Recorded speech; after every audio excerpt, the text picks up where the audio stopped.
Welcome, Dharma friends. This is the question number 1 of 100. And this is on the topic of questions about the human suffering. In Pali, it is called dukkha.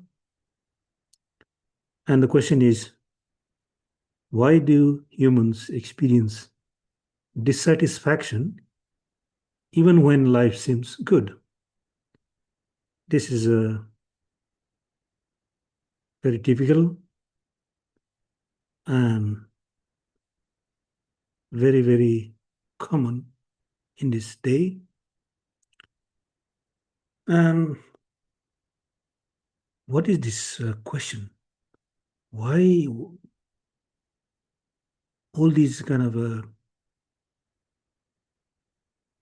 outcome of our life, successful, so-called successful, wealthy, prosperous life, and deep beneath those apparent success and happiness lies some unsettled and unease of mind. Yeah. So this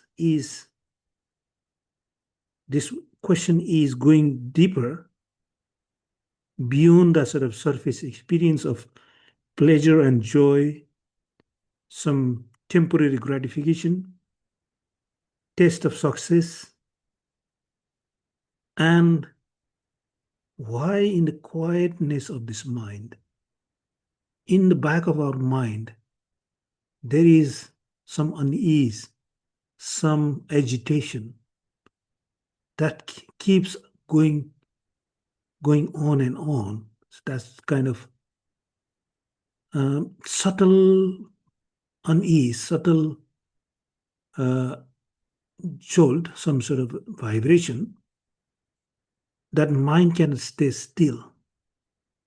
And this is quite universal in this modern day life, that people are extremely busy. They have got everything in life. They have got a good house. They have got all this in luxury cars, $1 million bank account, and they can afford anything. But still, they cannot seem to find that peace of mind, that composure, that fearlessness, that kind of stability that is a hallmark of end of suffering. Yeah. So if we look at the mind and the minds of Buddhas and Arahats and those peaceful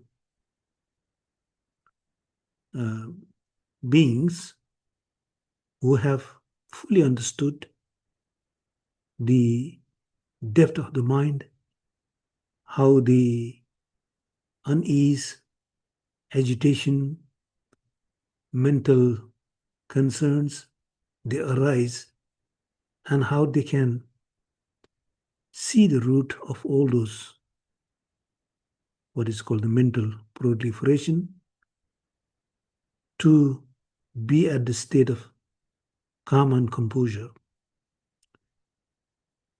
In that respect, why human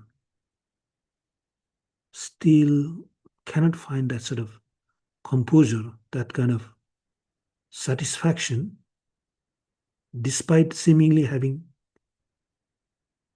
everything at their disposal, all these pleasures and happiness that are providing that sort of input, very, very satisfying input to our six senses. But why? What are the underlying, let's say, core that are causing instability in their mind? Yeah. And this is This needs a state of mind that can reflect, that can see the depth, that can see the root of all these phenomena. And this quiet and a sort of a ability to see through this ocean of all these phenomena to find find the depth of a state that is free from all these phenomena. When I refer to as phenomena, that captures all these states that are either endowed with the pleasure and joy from the body, from the five senses, as well as the pleasure and joy through the mental, conceptual domain. And on the flip side, the suffering, agitation, anxiety, the state of attachment, the state of being in that sort of unease, these are all part of the phenomena at the grosser level. Yeah. So mind has the composition of mind has many layers, and these are the gross layers of the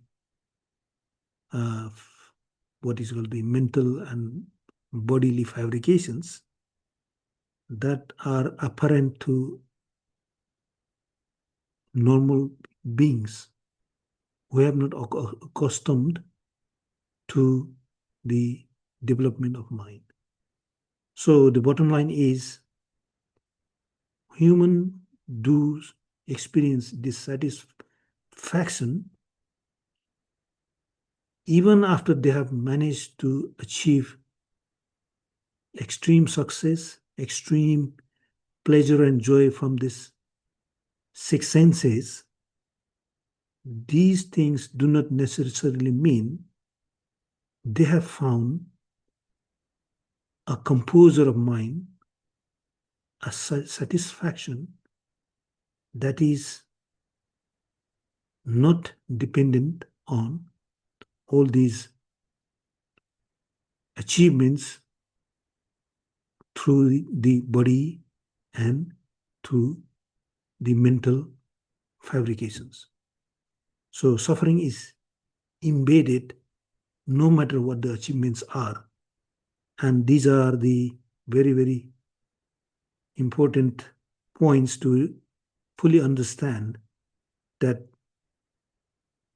reflects some of the deepest paradox of our human existence, that the achievements do not mean satisfaction. There are deeper truths to be unraveled through the development of mind.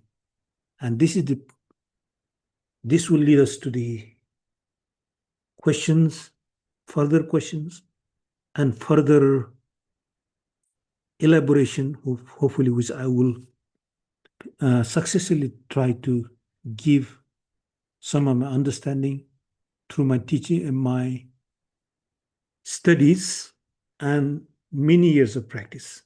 So I will aim all these discussions to provide that sort of a comprehensive perspective based on studies of those highly influential suttas by the Buddha on those topics, and through my own practice, testing those experiences. Thank you very much.